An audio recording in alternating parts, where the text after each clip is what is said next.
Hello, guys, and welcome back. I'm introducing a new series today called NBA Bites. So, this is a series where I take small, bite sized stories, as the title suggests, and I compile multiple of them into one longer video because some of these stories about players, teams, scenarios, whatever, are very fascinating, but they aren't long enough to create an entire video on, so I took multiple of these and combined them into one longer video. Without any further ado, let's get right into it. There are many NBA players who have had superstitions. Kevin Garnett used to bang his head against the basket padding before every game.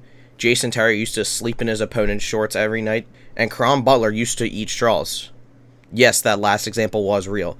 But the man many NBA fans call the GOAT had a superstition that he did for every game since 1982.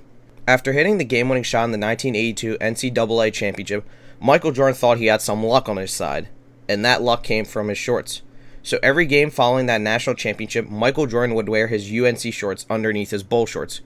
Because he needed to cover up the UNC shorts, MJ had to wear longer Bull shorts, and he's often credited with starting the style of wearing longer NBA shorts because before him, many NBA players were still wearing the short shorts that they were used to from college. So, personal story, I actually first found out about this when I watched the movie Space Jam. There's a scene where the Toons have to go back to Earth to Michael Jordan's house to get his UNC shorts before they play the game. I thought this was just some gimmick or gag to get the Looney Tunes to come to Earth, but no, this is something Michael Jordan did before every game, so kudos to the writers for being consistent on that. The next story is about Jusuf Nurkic. Nurkic in the past few seasons has been one of the more underrated players in the NBA. He can shoot around the rim at a high rate, he's an excellent rebounder, he's one of the best passing big men, and he's a really solid defender. He's been one of the main pieces of the Portland Trail Blazers, and as he goes, they go. Their successes in the 2018 and 19 seasons correlate with his play on the court, and after injury-riddled seasons the past 2 years, the void missing from his play has been apparent. But Jusuf Nurkic might have one of the most craziest origin stories out of any basketball player. Let's travel to Bosnia, the home country of Nurkic. Jusuf's father, Haris, was a behemoth himself, standing at 7 feet, 400 pounds, and he worked as a police officer. One night, Haris got into a fight with 14 different men and beat all of them up. Obviously, a story like that made headlines in Bosnia. One man who took notice of the story was sports agent Enis Cherinovic. Enis, seeing the potential gold mining campaign, asked Haris one question: "Do you have a son?" Haris said yes, and Jusuf, who was just 14 at the time, had never touched a basketball. Enis asked Jusuf and Haris to come to Slovenia and meet with him, and upon seeing Jusuf for the first time, Enis stared at the teenager and said, "That kid is going to be in the NBA." He offered Nurkic an opportunity to train in Slovenia, and Nurkic took the opportunity. The rest is history. The last story is about James Johnson, an NBA veteran who has built a reputation as a scrappy player and also serves as a team's enforcer. He started about a third of his career games, but his ability to do everything at a serviceable level is why he's still in the league after 12 seasons. That enforcer label isn't unwarranted, as he's an MMA fighter and a second-degree black belt. Not only is he just a fighter, but he's never lost a bout, as he's 7-0 in MMA fights and 20-0 in kickboxing matches. Most of these fights are from more than 15 years ago, with the only verification coming from personal testimonies. There is one alleged fight he had against Damon Clark, an MMA fighter who fought during the mid to late 2000s. The story goes is that there was an MMA competition coming to Cheyenne, Wyoming, the hometown of James Johnson, during Johnson's junior year. On the morning of the event, a promoter needed last-minute competitors on the amateur card. He called Willie Johnson, James's father, who is himself a 6th-degree black belt and owner of an MMA gym. James accepted the challenge, and the fight allegedly went like this. James landed the first kick to Damon's face, then Damon charged at James, picking him up and slamming him into the cage. Fans thought James was done for, but James somehow escaped. He tugged into Clark's exposed arm, rolled him over, and clocked him in the face twice. Then James pinned down one of Damon's arms with his knees and punched him 2 more times in the face. The ref called the fight there and declared James Johnson the winner. The fight lasted 1 minute and 27 seconds. This is the only James Johnson fight story we know of, but stories have been told by NBA players describing his MMA abilities. One day, Jeff Teague and James Johnson are visiting Chris Paul's house. Allegedly, Chris Paul teased Johnson by saying, "I keep hearing about your fighting, but you're way too big to be a fighter." James Johnson tells CP3 to stand directly in front of him and says, "I'm not going to kick you, I'm that good."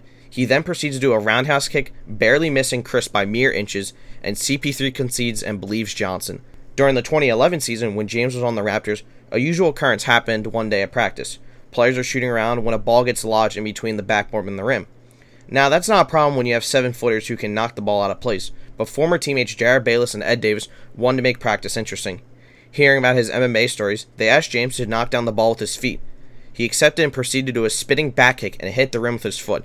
Players and coaches were amazed at what James Johnson just did. Strength and conditioning coach Francesco Cozzolini described him as a ninja warrior, saying he was jumping in the air, spinning 360 and kicking the balls in the net. His head was over the rim, his legs were splitting, and he's kicking the balls. It was something I've never seen in my life. James Johnson proceeded to do this multiple times in a row because no one could actually believe what they just saw. Despite his athletic ability and natural talent for the sport, James Johnson hasn't fought professionally since the year 2006. After basketball became a legitimate career option, he devoted his efforts to that sport 100%. He still uses what he learned through martial arts and applies it to basketball. I know what my steps are. Sometimes it might look like they may have an open lane, but I know I can get there in 2 steps, 3 steps. That's just a lot of bobbing and weaving on my end. In martial arts, you have to do a lot of countering. You have to be somewhere one time and not there the next. That determines whether you're going to get knocked out or you're going to win the fight. James Johnson still trains like an MMA fighter with his uncle and father every offseason to vary his workouts and improve his conditioning. He hopes it's something he can pass off to his son Naaman when he becomes older. What martial arts did for me growing up, in life, in school, and athletics, I feel like that's the only thing I'm going to force Naaman to do, Johnson said. I think I'm going to put my foot down strong on that. James Johnson isn't ruling out the possibility of ever fighting again, as he's gone on record saying that if Dana White gave him the call to fight UFC after his retirement, he would take the opportunity. That'll do it for this video. I hope you guys enjoyed it. I hope you guys learned something, because I know these are some lesser known stories that aren't talked about a lot within the scope of NBA media. This is a series I'd hope to have to be a reoccurring series, because there's a lot of interesting stories about NBA players, teams, whatnot, but they just simply aren't long enough to make into one singular video. So a series like this allows me to incorporate a lot of these smaller, more interesting stories that aren't long enough into one video. So if you enjoyed it, like, comment, subscribe, and I'll be back with my next video. Peace.